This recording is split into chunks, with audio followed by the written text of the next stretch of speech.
Hello, I am Anna Froling, a member of the League of Women Voters, Rochester. I would like to welcome all of you tonight, the candidates, the audience, and those viewing at a later time, to this forum sponsored by the League of Women Voters, Rochester. We'd also like to thank our generous partners of tonight's forum, the Rochester Post-Bulletin and the Rochester Chamber of Commerce and the Rochester Public Library.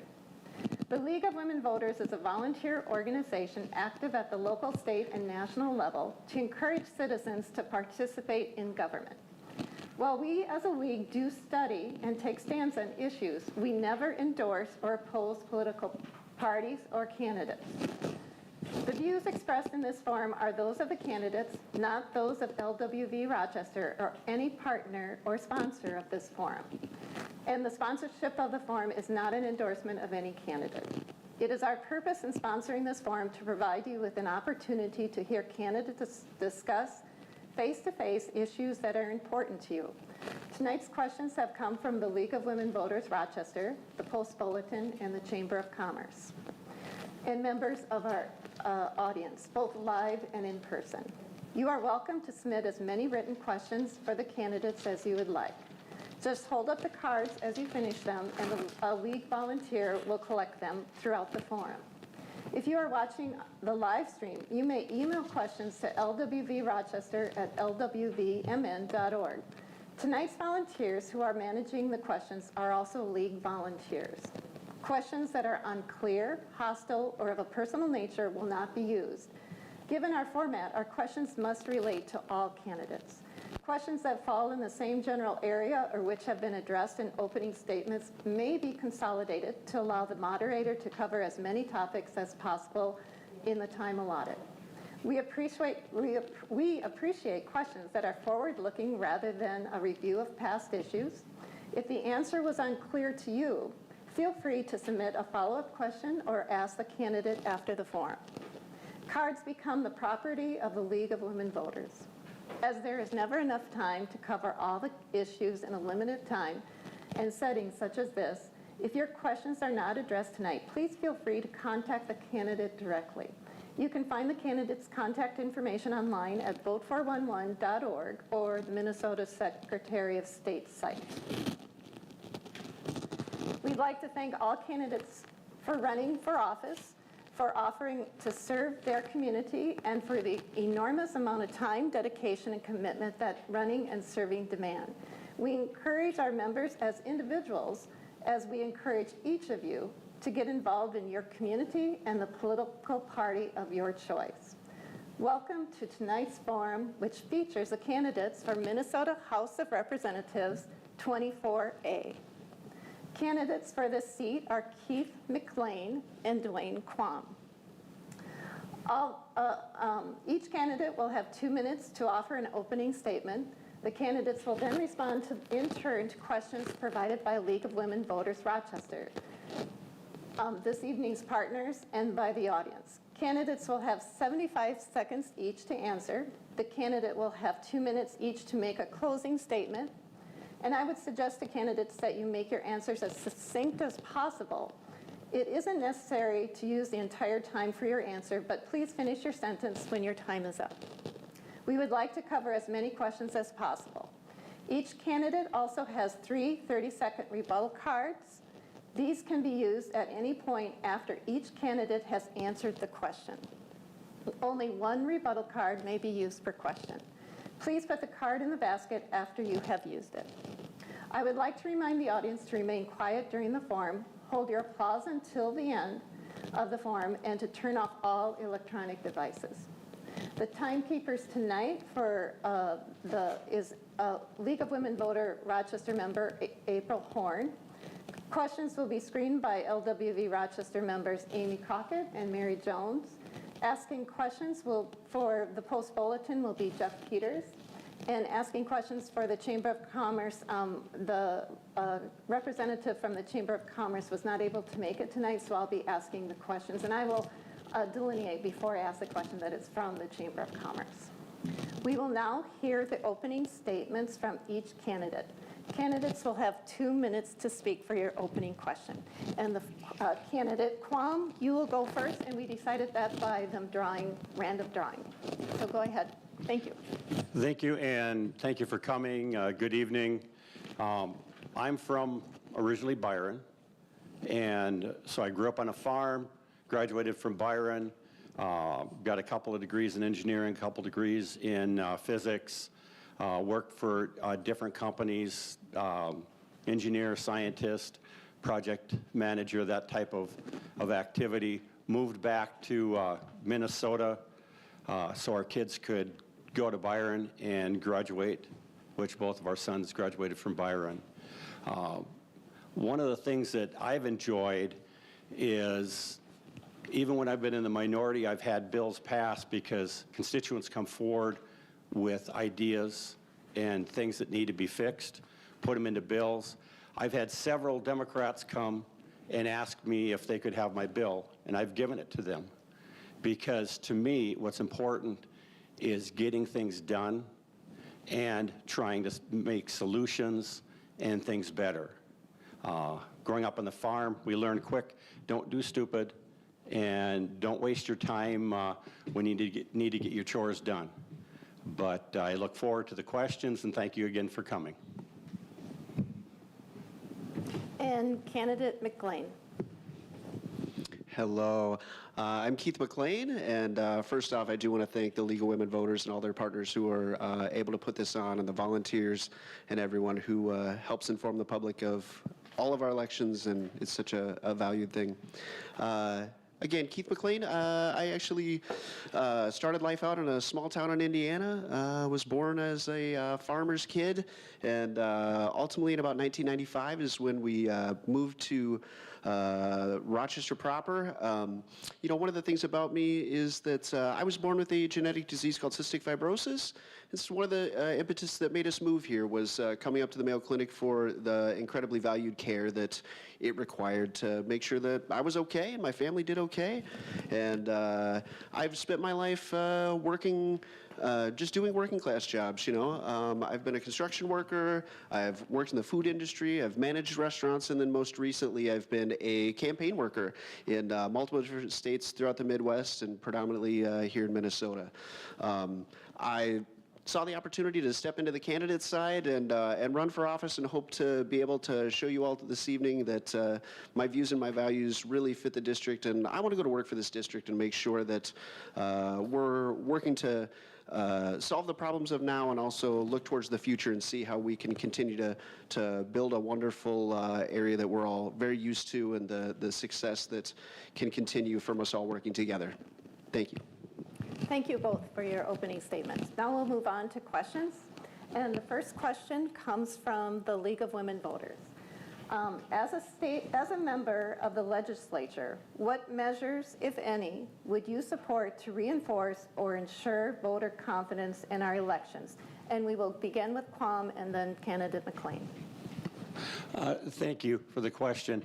Basically, Minnesota is one of 3 states that is exempted from following HAVA for provisional ballots, which guarantee everyone the opportunity to vote, but has the confidence that if there's a problem and it's not resolved within 10 days, that vote wouldn't be counted.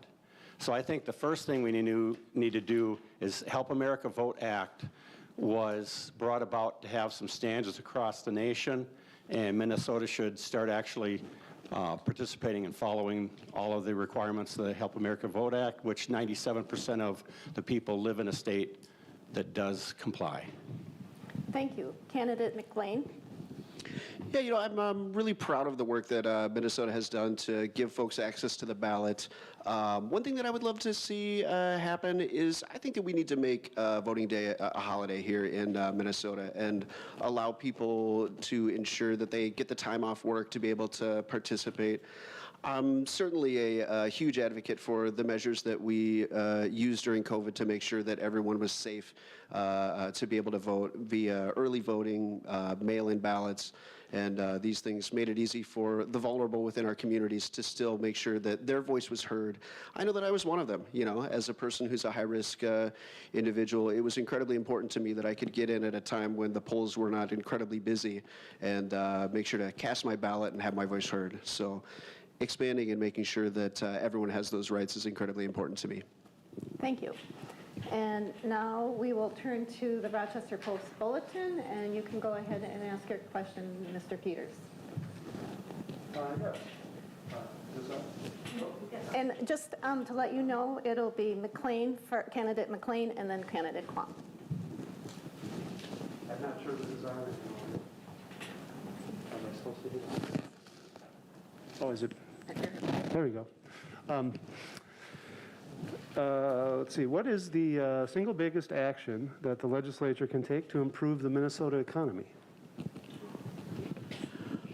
Boy, I mean, one of the things that I know that we're already working on, but you know, the measures that we had to take to protect people during COVID were necessary, but a lot of the small businesses really did have a hard time adapting to some of these things. We've made some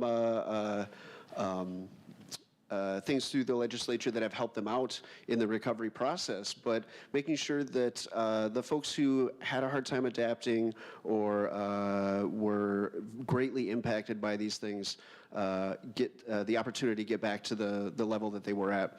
I know one thing that I talked with was actually my printer. You know, one of the things was during this time they couldn't do certain pieces of literature that, you know, they received a large amount of business from. You know, they couldn't hand out dental things to people and these kind of paper things, and they were heavily impacted by that. And the supply chain issues don't help us anymore either. But working to make sure that small businesses have access to the funds they need, the credit that they need to get things back open and running and be the vital part of our economy that that they are and continue to be. Thank you. And candidate Quam. Thank you for the question. Basically, we have to realize that a lot of people interact with the states around us. A lot of the businesses, they could be in Wisconsin or Iowa or one of the Dakotas. So we have to look at having compatibility with the type of regulations on small businesses that our neighboring states in the Midwest has. So that consistency will take away some of the temptation to have your business just across the border. The other thing would be to try and normalize some of the handy things that we had during the pandemic for being able to do some things remotely and communicate and some of that flexibility, because that will help small businesses in greater Minnesota that aren't in the middle of a big city. But live and learn from the past and listen to the small businesses to make things better. Thank you. Now we will have a question from the Rochester Chamber of Commerce, and I will be asking that. And in candidate Quam, you'll go first, and then candidate McLain. The last legislative session ended without an agreement on how to spend Minnesota's over $9 billion surplus. If you are elected, what priorities do you have for those funds? How will you work with a possible split control legislature to allocate those funds? And again, we'll go with candidate Quam first. Thank you. Basically, there was an agreement, and then if you saw the video, the executive branch wanted something changed after the agreement, and then we ran out of time. But I basically think we're one of the few states that tax Social Security. Too many of our senior citizens are retiring down south, not just because of the weather, because their Social Security gets taxed. So we have to, fix that, and we have to use the dollars. Just like if you get extra money and you need to replace your roof or windows, we need to probably take a third of that money and look at the projects and the infrastructure that have been sitting, not quite making the cut to get done. One of them is right out here on 14. And we need to get that overpass funded and done. And if we take a third or $3 billion and add that for infrastructure, I think we can get some of those important projects done. Thank you. Thank you. And now candidate McLain. Yeah, I mean, a lot that happened on the last on the last session did end, unfortunately, poorly for the citizens of our districts. You know, we had a deal, and the Republicans walked away from this deal, and it's super unfortunate because, you know, there were many things that were within the omnibus bill that absolutely would have helped the communities of Byron and Casson and Dodge County and Olmsted County, and you know, there was a lot of different things about education that were in there, and these are things that the Republicans walked away from. We had a deal, and that was the ultimate outcome of it. I think this is one of the things that we absolutely need to work on as people, is we need to start saying yes to more discussion about what's going to work for our communities. Sitting on each side of the aisle and just being opposing for the reason of opposing just because somebody else might get a win out of something, this isn't how politics is intended. And if I'm elected as the representative for 24A, then I'm going to make sure to work across the aisle and stay there and get the job done. This is just something that just continues to be a problem. It's a little bit of a broken record every time around. Thank you. And we have a rebuttal from Yes. Candidate Quam. You have 30 seconds. Anyone that wants to see the video of the live mic of the House chair saying that the governor, we can't do the deal because the governor called, and that was what stopped a bill and the whole deal from going through. Contact me and I'll send you that video so you can see for yourself. Thank you. We'll go on to our next question, and the next several questions, 3, 4, 5 questions, are going to be from the audience, okay?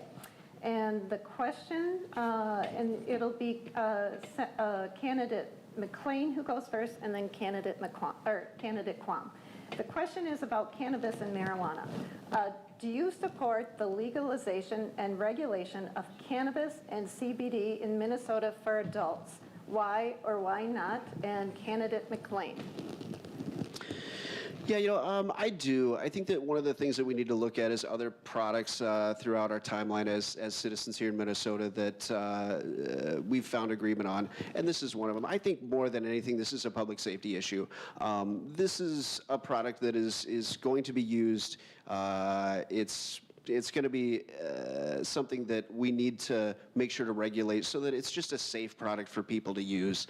And, you know, frankly, we're going to be able to use, I think that the tax money that comes from the sale of these things really needs to be something that goes back to the communities through community health and making sure that this is appropriately used so that we can protect our citizens while also making sure that it's a well-regulated business. Thank you. Candidate Quam. Chair Mariani utilized part of one of my bills in an effort to try and come to a compromise and fix things so that there could be some progress. Basically, I had a bill that said a scheduled drug.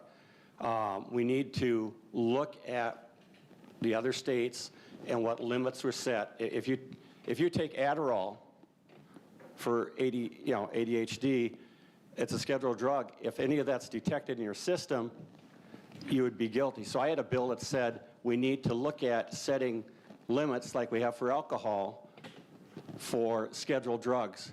And they utilized that to try and build a compromise bill for the marijuana. So the people that, you know, how do you know if you're impaired and et cetera, would have a goal.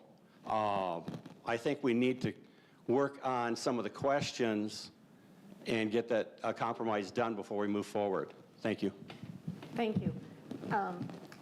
And our next question will be candidate Quam will go first, and then candidate McLain. And this is a question from the audience.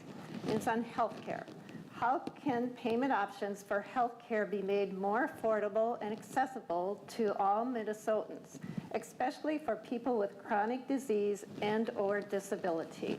And again, we're going to go with, it's candidate Quam, and go ahead. Thank you. One of the things we got to make sure that preventative, and I would include in preventative as allowing for pharmacogenomics or PGX, individualized medicine testing, so that it's about a $300 test.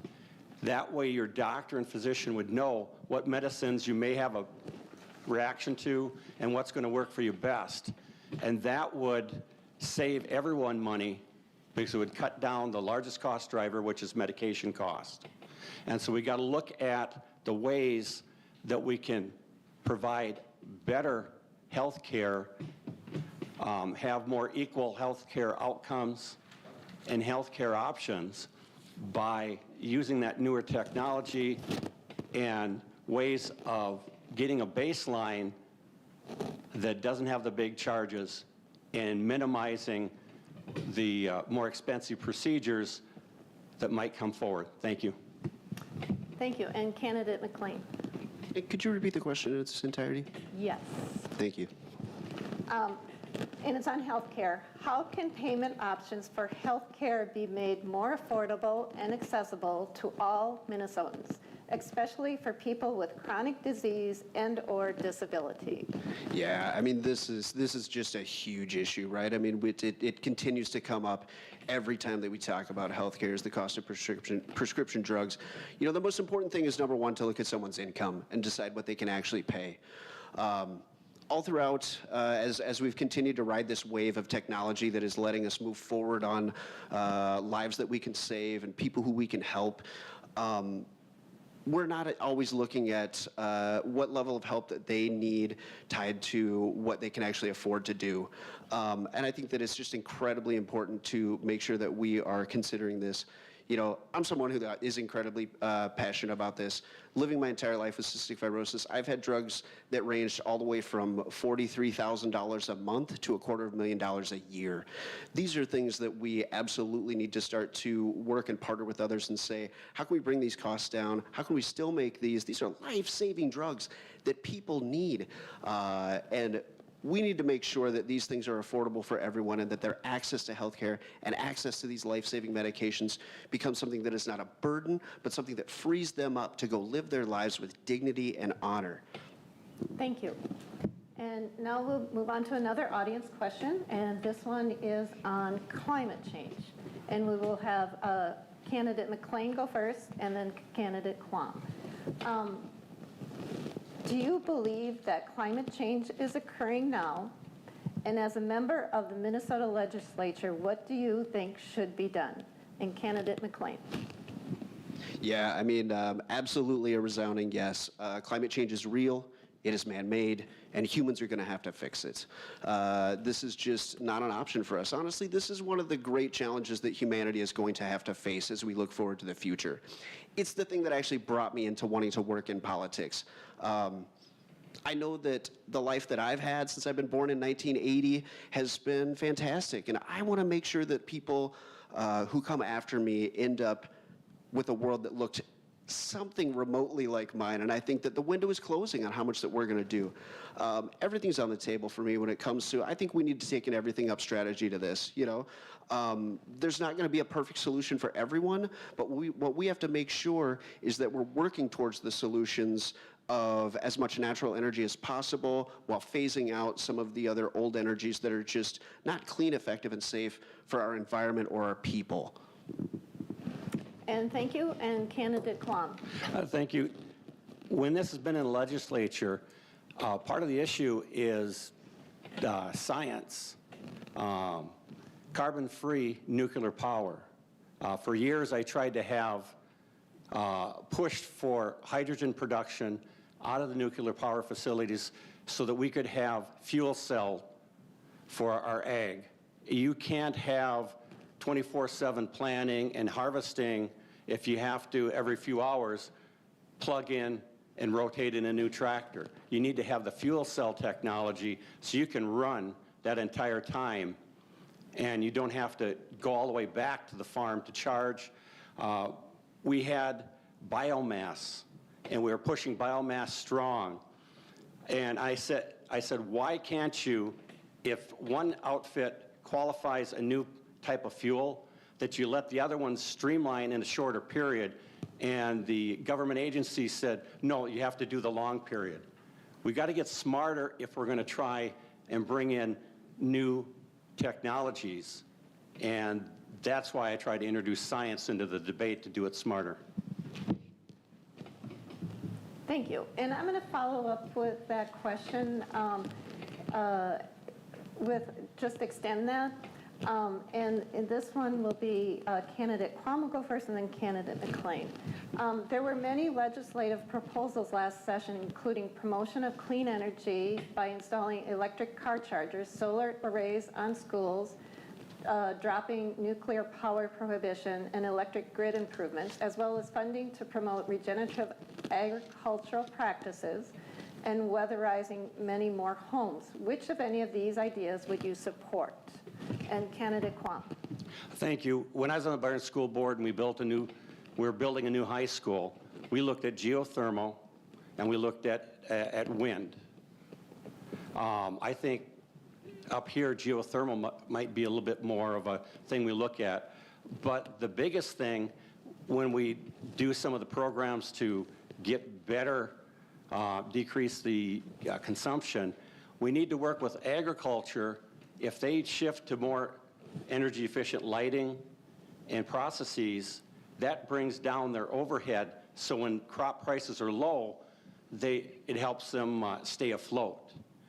We've got to look at each of the industries and what works well. And again, fuel cells and hydrogen-powered fuel cells are options that we need to look at.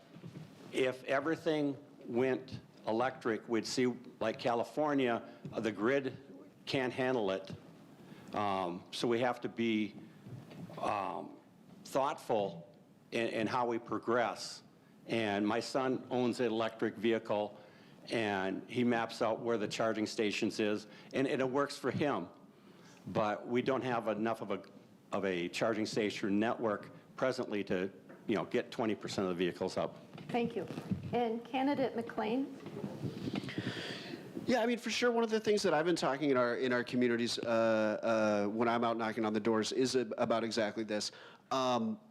I think that it's incredibly important. Our energy grid is something that absolutely needs to be upgraded, and at a very fast rate. Because Representative Quam is correct. There's not enough of a grid structure right now to support if everyone wanted to get on electric vehicles, and that's why we've got to make sure that we have the spending in the budget and that we actually sit down and talk about it and we really start to work on these things, because it's one of our vulnerabilities too. It's even a national security risk, the vulnerabilities that are within our grid, for places like, our level 1 trauma centers and all these things that are near us and active here for various different emergencies and things. And if our power grid is not able to handle the energy future that we all know is here and is coming and is advancing every single day, then this is something that we're not prepared for, and we absolutely need to make sure that this is something that we put into the budget and then actually come to the table and really discuss it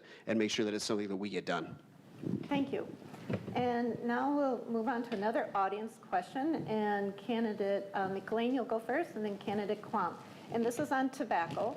Do you support measures to prevent tobacco addiction, help people quit, address disparities, reduce tobacco-related costs to society? And I'm going to add I'm going to combine these two questions. And also, do you support ending the sale of all flavored tobacco products that appeal to kids? And again, we will go with candidate McLain first. Yeah, the tobacco issue is something that obviously this is a public health problem, and we all end up paying for it. Is the biggest thing. I absolutely think that we need to work to make sure that people who do decide that, hey, I've had enough of this, I see the health risks that are involved with it, I see the health outcomes that we all know are true, and to work forward and make sure that we're supporting the systems that help these people get off it.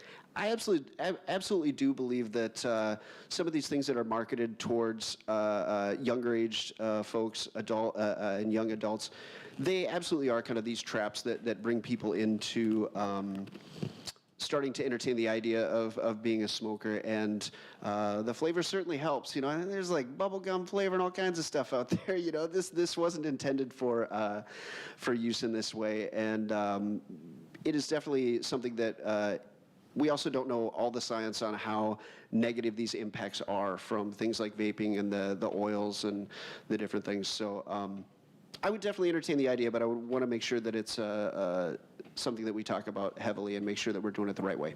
Thank you. And candidate Quam. Thank you, and that's a good point of being thoughtful when we try stuff. Many things are tougher and harder on kids because they're growing and developing, and the effects are worse. So definitely, we need to prevent the marketing to children. Vaping was developed to prevent alcohol addiction, or not alcohol, tobacco addiction. Now, tobacco, you take away the other stuff and you have nicotine, and then you can wean yourself off. That was a good idea. Now we have a system where too many things are put in it. You don't know what they're vaping. Kids can, hide it in their sleeve. We really need to improve. I think we focus on fixing that vaping issue and controlling what can be put in the vape. And, frankly, we have to be intelligent and have a good debate and bring out some experts. So I think we probably have some good agreement here from all sides, so we ought to be able to do something. Thank you. Our next question also comes from the audience, and it's on the ERA. And we will start with candidate Quam and then candidate McLain. Would you support an equal rights amendment to the Minnesota Constitution? The part of the issue with going for the equal rights is, do you have sex or gender in the verbiage? And I think that's muddying the waters. Minnesota, I thought, passed the ERA amendment years ago. We did. Right. And I think nationally, they need to settle that debate. And I think it should be under, if it's written, have it as written as by sex as opposed to by gender, because there's too much of a legal gray area. And did you want to address the Minnesota, the question was to the Minnesota Constitution. I think we need to, frankly, when I've tried to push forth constitutional amendments, it ends up being a very muddied, detracted thing. I think we should work on issues at the state first. Okay, thank you. And candidate McLain, ERA is the question. Individual and personal rights are just paramount to how we get to participate as citizens. The freedom to be who we are, the access to jobs and work in our communities, and our way that we interact with them are absolutely essential. This is not a question in my mind of making sure that everyone has access that they need, has the rights that they need to participate and be members of our community without any level of vitriol towards them. So I absolutely believe that we do need to make sure that we put this down in law and that all Minnesotans have access this way. Thank you. And there's a rebuttal. Candidate Quam. Frankly, I'm trying to understand what rights women don't have and what rights men don't have. My wife and I we argue about things instead of fixing issues. Thank you.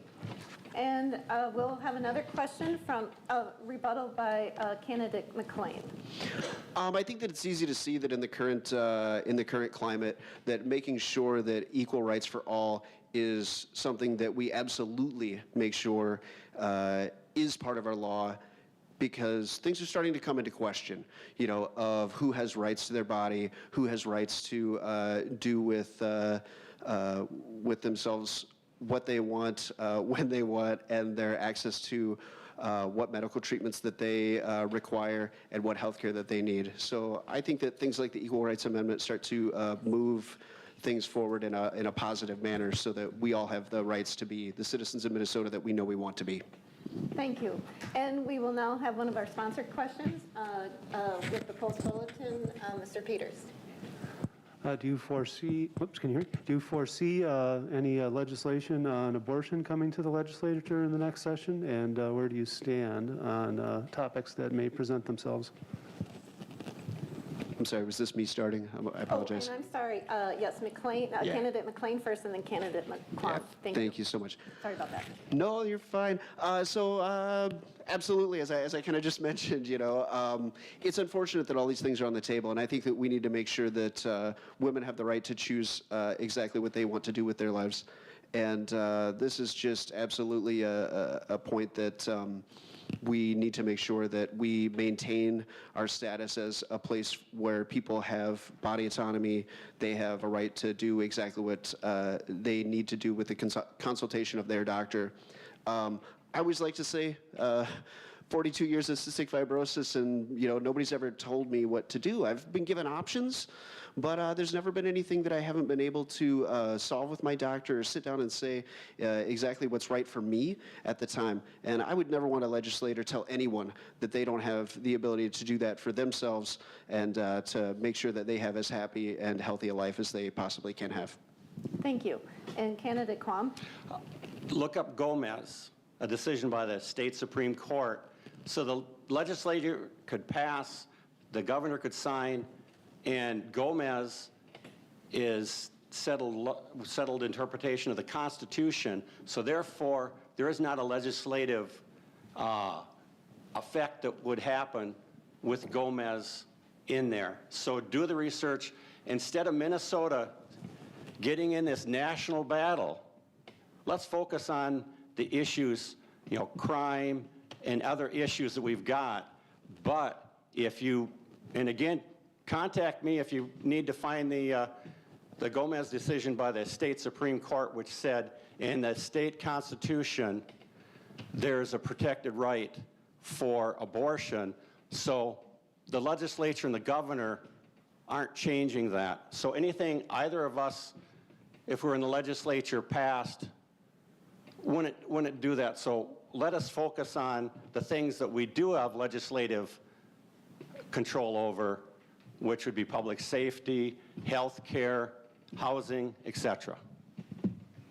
And there's a rebuttal. Candidate McLain, 30 seconds. I think the evidence of overturning Roe v. Wade is something that lets us know that some laws that are out there are on the table to be overturned. And I think that we need to make sure as Minnesotans that this is not something that occurs here, and that we all have the rights and privileges that we should have as citizens to our body, our choice, and our decisions to do with what we want. Thank you. I did my rebuttal, right? Yep. The Constitution gives the federal government delineated rights and powers. The rest are left to the states. The state constitution, as determined by the other branch of the state Supreme Court, said the state constitution has that right. So legislatively, you're less at a law than what the Constitution is. So whatever happened on the federal level has no impact in the state of Minnesota because of the Gomez decision. Thank you. And we're now going to go on to a question from the chamber, and it'll be candidate Quam first and then candidate McLain. And the question from the chamber is, in light of the ongoing workforce shortage, how will you address the shortage and work to make Minnesota an attractive home for both businesses and employees? And candidate Quam. What we've got to do is have a competitive business climate to our neighbors. And we also have to maintain residents here. So fixing the Social Security tax issue so that seniors stay, and having regulations that are compatible so businesses stay or grow or move here is what we need to do. We're not an island. We're part of the Midwest and part of the country. And certain states that haven't learned that, such as California, are losing businesses and people to other states. In Minnesota is a net loser of citizens. Thank you. Candidate McLain. Yeah, I mean, I think there's a little bit of discussion here that is a little bit different from the way I see it. Number one, Minnesota in general is just absolutely one of the economic engines in the Midwest. And there's a lot of work that has been done to make sure that we maintain this status and become a place that people come to get employed. The other thing is that we have to start bargaining in good faith with each other as parties and at the State House. You know, one of the things that, and I know this maybe doesn't relate to small business, but it does relate to getting people back to work, is that, you know, we tried to pass funding to increase the folks who help our students out at school via extra counselors being needed and support staff for teachers. There was 1,100 jobs that we put out there that we really wanted to get done. And Republicans walked away from that deal. And it's just an absolute shame that we're not able to come together and make sure that we are working to employ people who need jobs in our communities and then to support our children in their education. And all of this does trickle down to the small business too. You know, the healthier our schools are, the healthier our communities are. I know a place like Byron is something where, you know, we're looking to get more small business there because we have a great school system that's working hard, and we need to support that. Thank you. And our next question comes from the audience, and this one is on education, and it'll be candidate McLain first, and then candidate Quam. If you are elected, what will you do to make Minnesota tuition affordable for students? Yeah, I mean, I'm absolutely in favor of, number one, making sure that our local colleges are a place that our residents from Minnesota can make sure that if they want to go there, then they're able to go there. I also am just a huge proponent of the fact that, you know, part of this worker shortage is about the requirements that we need to enter some of the jobs that people are looking for now. Expanding our availability to work within the system and to do the extra years of school, whether it's through trade schools or access to that extra 2 years that maybe gets them out the door and into a great apprenticeship or helping out in the communities. This is incredibly important, and I think that we need to start opening our budget and look forward and say 12 years of school might have been enough a while ago, but technology and the amount of just human knowledge is growing, and it takes us longer to get there, and it takes more education to do this work. And folks who want to do that, if you want to leave high school and go out and get a job that requires that level of education, that's perfect too, but we need to make sure that the option is there and that it's affordable, and I'm absolutely in support of making sure that we have a correct amount of tuition, or even maybe making it just part of our basic education system so that folks can attend that extra couple years. Thank you. Candidate Quam? Many students have utilized the PSEO to get their 2-year or certificate, et cetera, done while they're still in high school. And that has saved families a lot of tuition that otherwise they'd have to pay. I think expanding cooperation with CTEC and the other programs where you get businesses and skills, it's more than industrial arts, it's more technology, of where you get those programs and studying in schools. Byron, for a while, you could get a Cisco certification while you were in high school. These are the kind of programs that help out students. The other thing is, my first bill that I ever passed, I got from going to a RCTC faculty meeting. The union met, and they said, you know, we're being forced to come up with ways to spend the money so we don't lose it. And the bill said, if you find ways of saving money, then you'll get, in the future, money that you can spend on what you need instead of what you're forced to spend it on. So some of that autonomy and empowering the people in the schools and universities is what we need. Thank you. And candidate, thank you.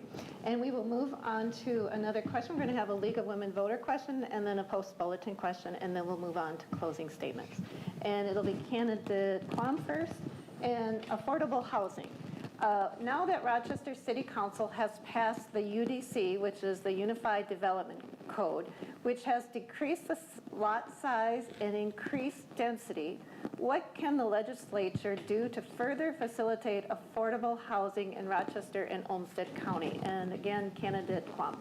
Thank you. And I've been trying to work on this for years. The Homes First people gave me Legislator of the Year a couple years ago. And it's because one of the things I learned from the Rochester groups that are trying to do it is parts of the city are more expensive than others. So let the cities, the people are developing, put the housing at locations and have transit corridors help feed that to make it possible so that, you know, you've got that. Work as a region so that the surrounding cities, they should have links in so they can get on, live out where they can, you know, the smaller towns more affordable, get on the bus and go into Rochester to work. Be more intelligent in how you spend the dollars. When you do regulations and other things, Minneapolis, someone came in, immigrant, worked as a bus driver, got his own bus company, wanted to invest in affordable housing in the poor neighborhood that he had to live in. And he was hit with $10,000 per unit in fees. That doesn't help affordable housing. Thank you. Candidate McLain. Yeah, I think you know, affordable housing is one of the tougher things that we have to do. Obviously, we are in Rochester and surrounding communities. You know, we are communities that are doing well, but some people are not. You know, a lot of the support that is built around something like Rochester, a city that's doing well, ends up with situations where people do end up in lower to mid-wage jobs. And these people still need homes. They need to have the dignity to make sure that this is where they still want to be and they feel like our community. I think making sure that we set up programs to either ensure that they have access to credit through good starter loans that are not predatory. I think that we need to make sure that outside businesses are not buying up all this property and raising the rates to incredible rates are just some of the things that we can do to make sure that Rochester is an area that we're not pricing people out of and that everyone is welcome. Thank you. Our next question is going to be from the Post Bulletin. Mr. Peters. This was alluded to a little bit earlier.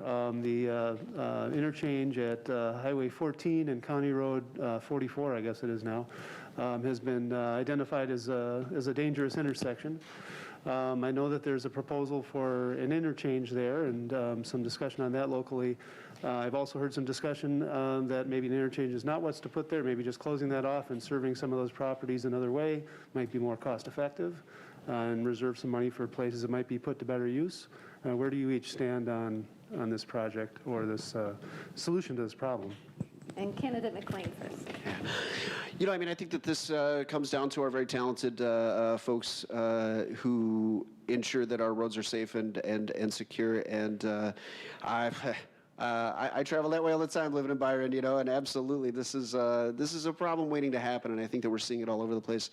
Making sure that we put room in the budget to make sure that these areas are safe for commuters is important. I think that either way that we solve this problem comes down to really just kind of the science of traffic, you know, and what the best way to ensure safety yet still have access for the homes in the area and the throughput traffic that is really needed for all points west of Rochester. Thank you. Candidate Frankly, what we need to do is go ahead and look at the ag, look at the long truck traffic. There's an industrial park in Byron on the south side where they've got long trailers and they can't use some of the other crossings. So are we forcing that all into Circle Drive, which is already at capacity? They've closed off that crossing. And I'm just worried that there's not a solution that isn't going to prevent issues when we hit harvest season and in the spring. I'd be more optimistic if it took us 5 times we put in legislation to fix 14 4 you'd have a 4-lane all the way through by Claremont. 5 times. 4 times the governor line item vetoed or vetoed the bill. The 5th time, they said, oh, the language isn't right. Senator Sinjum went to MnDOT, and MnDOT wrote that language. So the resistance that happened on the last one was the executive branch. I just hope that it ends with this next election. Thank you. And that completes the question portion of our forum, and now we are going to move on to the closing statements. Candidates, you will have 2 minutes to speak, and candidate McLain, you will go first, and then candidate Quam, you'll go next. Go ahead. Well, again, I'm super excited to have this opportunity to address the public, to get out there and introduce myself to you all, as I have been when I'm out knocking doors in my district and really getting to meet everyone. I think that, one of the things that hopefully has come to light here is that I'm a candidate who's willing to look at the options and start saying yes. One of the things about, unfortunately, my opponent's record is that oftentimes some of these things that come up do not get the time that they deserve and the discussion that they deserve. When you start looking through the votes and looking through the way that things go during the legislative sessions, there's a lot of times where even things just to get into committee are voted down. And I just think that's the wrong way to look at politics. Part of it is just all of us getting together at once and saying, hey, what's the best thing for our communities? And again, to just start saying yes. So thanks for everyone for tuning in and paying attention and being involved in politics. And boy, I really encourage everybody to get out there and vote. If you're out and looking on the websites, please stop by keith4house.com and check out all of my information out there and what I stand for, what I believe in, and how I feel that I can help District 24A here to have a positive impact of working on the problems of now, but while also looking at the future and making sure that we have success there. Thank you, candidate McLain. And candidate Quam. Thank you. And my first bill came from a union meeting. And I had, out of the 201 in both chambers, I didn't have to use all my fingers to count those that voted against it. When I was in the minority in 13-14, I had the only Republican bill in the transportation bill.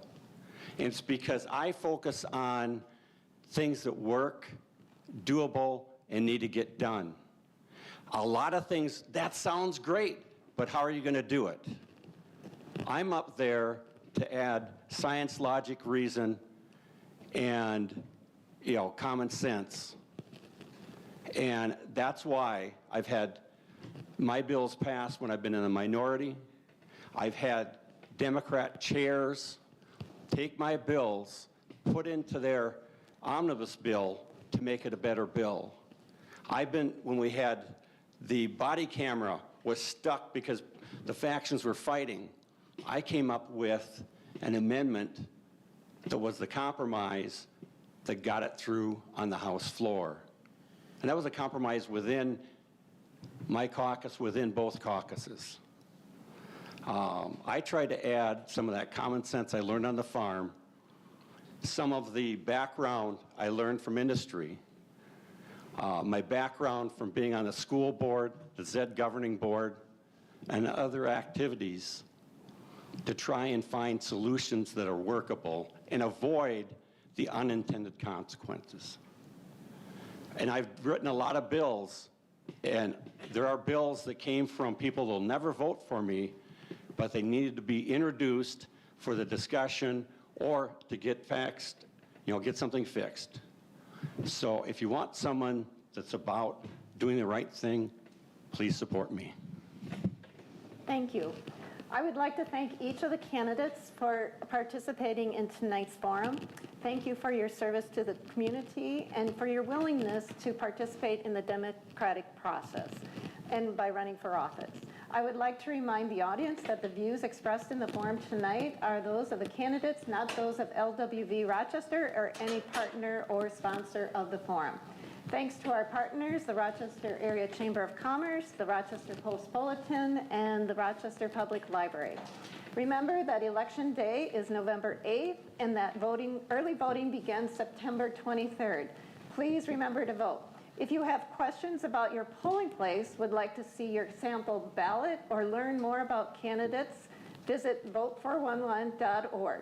And please note, your polling place may have changed, so check that out before you go to vote on November 8th if you vote in person at the polls. To see this form again, access the forms from LWV Rochester or the Rochester Public Library website. Election information is on this brochure that was handed out. It has all of the forms coming up. It has the election date in here and other important information, and it also has LWV website information. And I want to thank you all for showing up tonight, and thanks for the questions from the audience, and thanks for the questions online. Thank you, and thanks candidates. Good night.